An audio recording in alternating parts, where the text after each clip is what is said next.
I'm TarotOracle, and this is the Angel Wisdom Tarot by, I guess, Rodley Valentine. Now, this does come with digital extras, and we'll cover those at the end. Basically, you have to put in your order number and email address, and he will send you basically a 20-minute video on sort of a behind the scenes type thing about all of that. There's also a launch party on October the 13th. Now, this is a nice box. This is a real nice box. I think I paid 20-something bucks for it.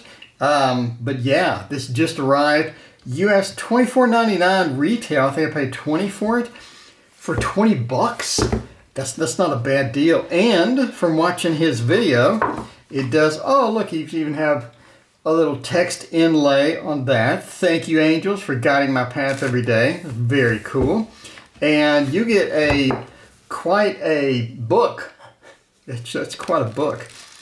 Black and white, but that is quite a book. How big is this book? I know I'm fascinated with books, I'm sorry. Jesus, like 240 pages. Anyway, so yeah, let's look at that at the end. And then you get quite a good size of tarot cards. So yeah, let's take a look at this and see how it goes. Look how pretty these are. Look how pretty these are. And he didn't skimp on the minors either. Wow, this is extremely attractive. A lot of work went into this. I mean, this was a lot of work, passion. This was quite a bit of good stuff looking in here. So, all right, starting off with the Dreamer. I guess the Dreamer would be the Fool. We can reference the book and whatnot. Let's see, the Dreamer would be the Fool. Yes, 0. So, let's see. Anyway, that is very cool graphics. Here is the back. The back also looks great. This is amazing. Card quality, not that hot. Not that hot. It's a bit thin. It's a bit thin. I'm not saying it's the thinnest card quality in the world. It's not as bad as something like the Slow Tarot. By far, it's nothing that bad.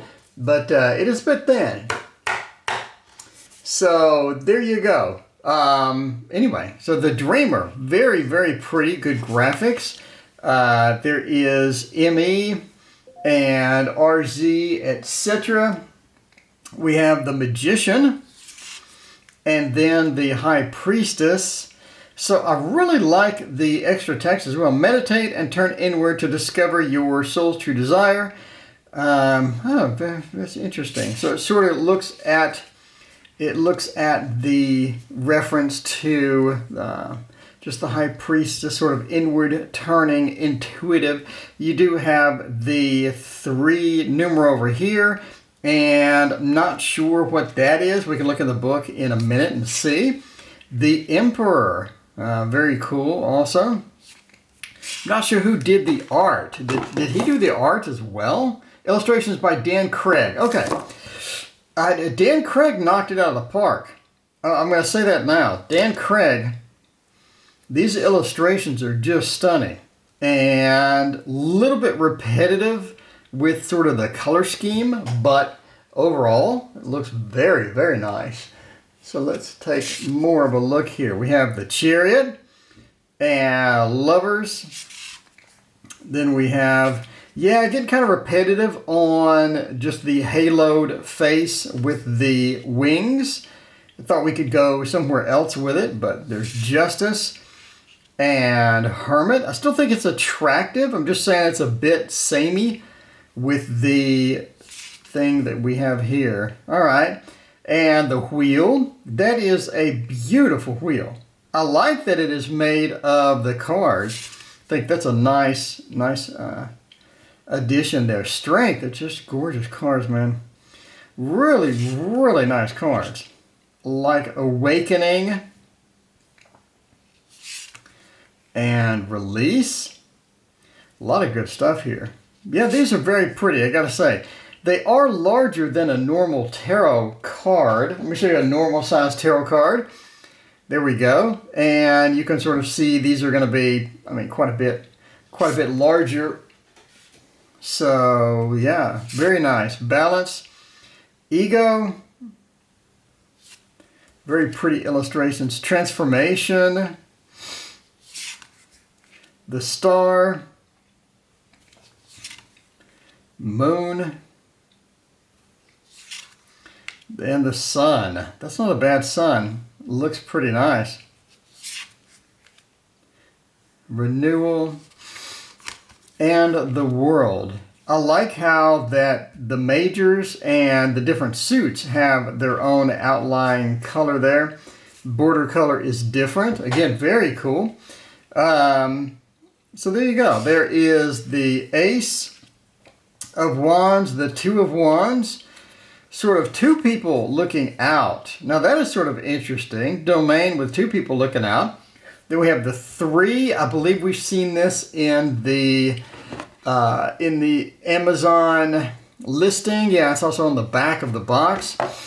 But that is very pretty. This is one of the just most basic, attractive decks I've seen in a while. It has a lot. There's a lot of work put into this thing. This is a lot of love and passion for tarot that has gone into this. So yeah, this had to be a year project, multi-year project, but this is just amazing. It is just absolutely amazing. Yeah, so the Four of Wands, the home feel, you definitely have that feel here. The Five of Wands, a conflict, but with ourself. I like that aspect of it. I like the Five of Wands being a conflict, but with ourself. It could be that we're not conflicted with anyone. Six of Wands, we have the celebration, but there's nobody there to celebrate.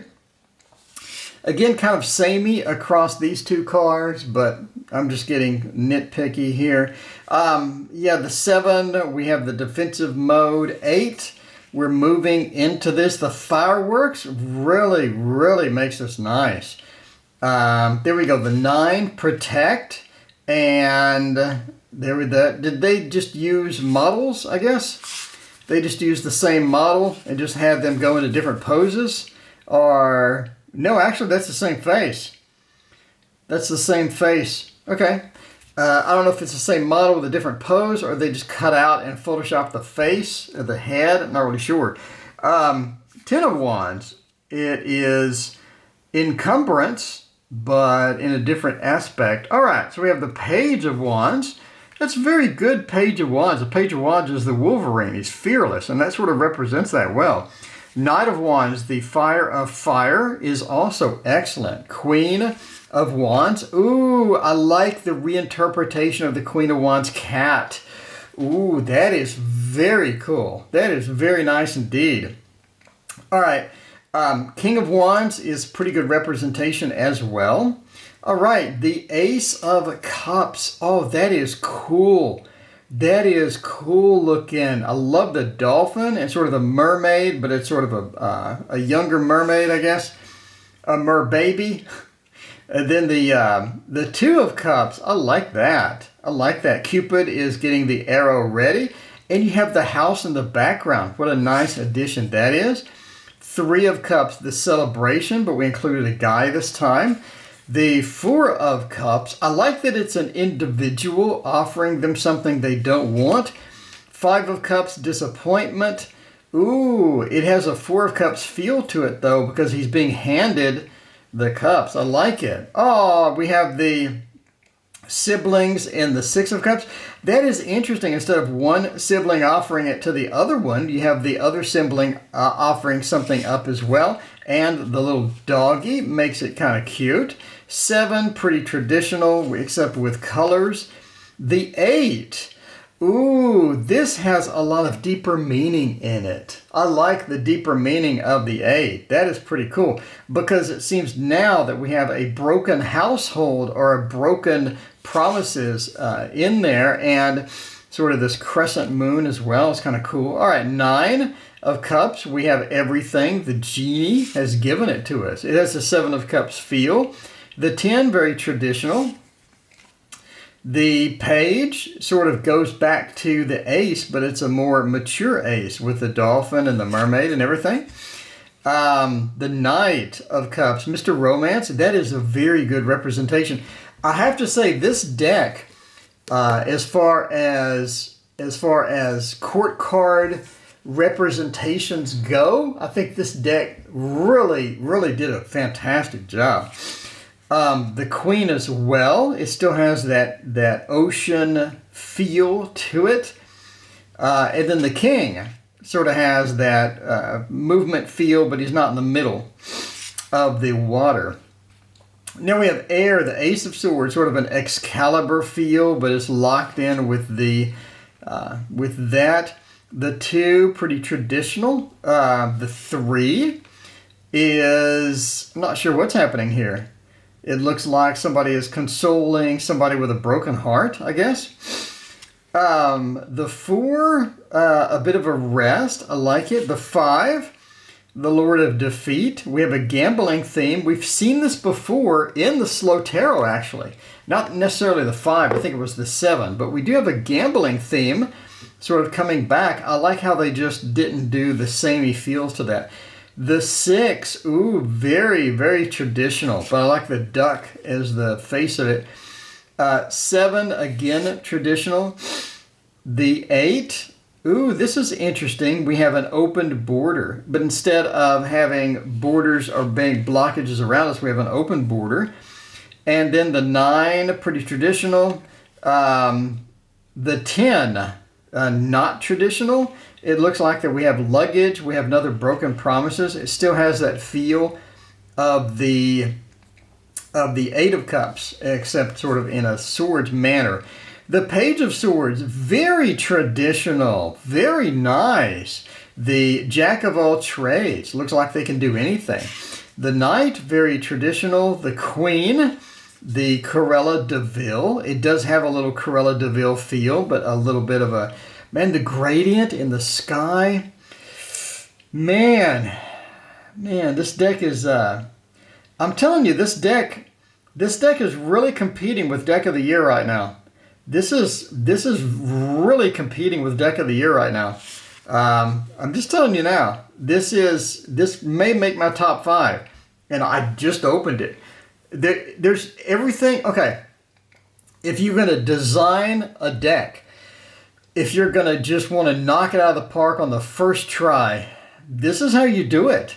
He did everything right, and he did nothing wrong. This deck is everything right with nothing wrong. It is so rare to see that. It's so rare to see that. Look at the drama within this ace. I may order another one before it sells out. I guarantee this thing's selling out. This is #1 in tarot right now. #1 trending tarot. This one. #1 trending in the tarot section of Amazon. All right. The 2. Ooh, juggling. The added danger of the sea in the background. The added danger with the added time limit as well. I'm telling you, this is exciting. This deck is just exciting. And the Lemniscate still made its way on here. The 3. Ooh, that has a lot of depth to it. The 4, I mean, I'm barely scratching the surface too. I'm missing whatever this is. I'm missing the words. Don't tell me what this is. We're going to go over it in the book, which is massive. So, yeah. And the 5. The 5, yes. Oh, yeah. The sort of consoling this person. The 6. Ooh. Wow, that has a lot of just deeper meaning waiting to be read out of that. That is a lot. I could spend 30 minutes on that card. The 7. The 7. That's the way it should be. The 8. Very cool. Very cool. And the 9. Yes. That is a fantastic reinterpretation of the 9 of Pentacles. This deck makes me not want to ever make another tarot because I won't get anywhere near the quality that this is. Yeah, the 10. The 10 has everything going for it. Missing the dog, but we do have a pregnancy, which I think is an interesting, good part to this. Now the page is, okay, Page of Pentacles, the Rock of the Rock, the Knight of Pentacles, very traditional. We have the fields in the background. I mean, we have a very traditional style to this that I like a lot. All right, then the Queen and the King. All right, so let's look at the book real quick. Just take a look at the book. Before we do, let's look at the digital content. All right, so you need to log into his site, and you can get that on Google or there's some other places I got it. I think in the back of the book he has the instructions for doing this, but basically you go to his site and you enter your order number and email address, and he'll give you some content. Now the copyright text is really iffy, if I can show you any of this. Basically, we have a launch party on, I think it was October 13th or something. We have a 20-minute video where he talks about what is in the deck and all of this other stuff. So it's the Hall of Archangels, and then there's the Angel Meditation Collection Volume 1. So again, you get these, and then you can pay. Obviously, you can go pay for extras and whatnot. I didn't pay for any extras, but I did go watch the 20-minute video. I thought it was pretty good. The book is black and white, as you can see.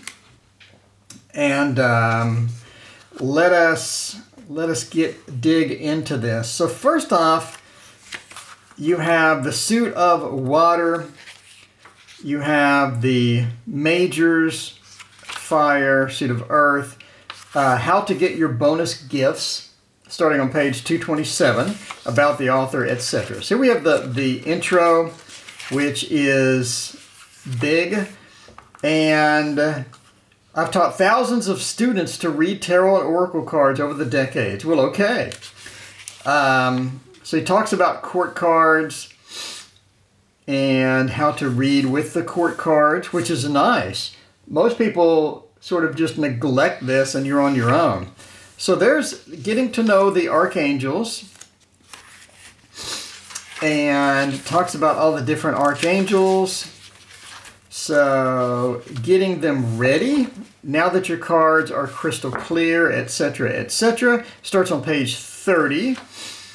And then we have the readings and the spread. So pull a card is page 34. 3-card readings is page 37. The Celtic Cross or the Celtic Cross, depending upon how you want to pronounce it, is on page 38. And very good explanations. Well, there you go. So now you have a quick reference guide on page 42 with the Archangel Associations. And then you have the Major, Minor Arcana. So the Archangel Association. So that's what that is. So there's your Archangel Association on the bottom left. So there you go. Now the magical meanings of the cards, and we go into the Majors. The Majors starts on page 50. So let us pause for a second and take a look at the Dreamer. The Dreamer, Archangel Metatron, it sounds like a transformer, watching over very sensitive people, especially children. The energy that requires blah, blah, blah. Leaps of faith, a new beginning, exciting. Let's look at the Magician. Archangel Raziel stands ready to bring magic into the world. So there you go. Not a ton of text. This does not have as much text as I thought it may. So let's skip over to the Minors, which starts on page 95. Again, this is like 240 pages. So here is, just for example, you can pause and read the Two of Fire. So there you go. Overall, this is a lot of pages, but they're small. So there you go. Let's see what's at the end. What's at the end? We got the Knight of Air. We're doing all of that. So at the very back, mine is jumbled up a bit. It looks like the pages got creased. About the artist, about the author. Get your bonus gifts. King of Earth, Queen of Earth. This is interesting. You do have a lot more text on the court cards. So let's pause at the Knight of Earth and let you read the Knight of Earth text here. And then we go to the page 2 or page 3 and do the additional meanings. All right, overall you get a nice guidebook, black and white, but whatever. Cards are just stunning. I mean, again, he did everything right. He did everything right. Let's check out the boxes. I know I'm ranting. I'm sorry. I'm going to go over with the time on this. Let me tell you what is right and what really makes this perfect. The art is so varied between cards. For example, just these 3. He could have went lazily like some of these other decks and just made this facial expression or just made this crown type thing on every card. But the variety of the cards is just beautiful. It's just great. All the skies are varied and look different. I like that the theme is well thought out. I like the overall, just the soft pastel look of the cards. Archangel reference is great. Having the numbers on it, having different border colors for your different suits is a huge bonus. And the extra text, I think, really adds to the value as well. I think the other thing is having a card be larger size is just absolutely wonderful. So if we look at this thickness of the cards compared to, let's say, the Waterfall Tarot. So you have the Waterfall Tarot and then you have this tarot. So you look at the thickness difference. It's obviously a thicker card, but it just sort of feels kind of thin. I don't know. I mean, it's obviously it's not going to be as thick as like the Revival Art. So this is the Revival Art, and here is the Angel Wisdom. But still, everything is right with the deck. Everything is right with the deck. I really like it. I think this is the best release I've seen in a very, very long time. A lot of work went into this, and you can color me completely and totally impressed with what I'm seeing. Anyway, let me know what you think. Thank you for watching. I appreciate it. We'll see you next time.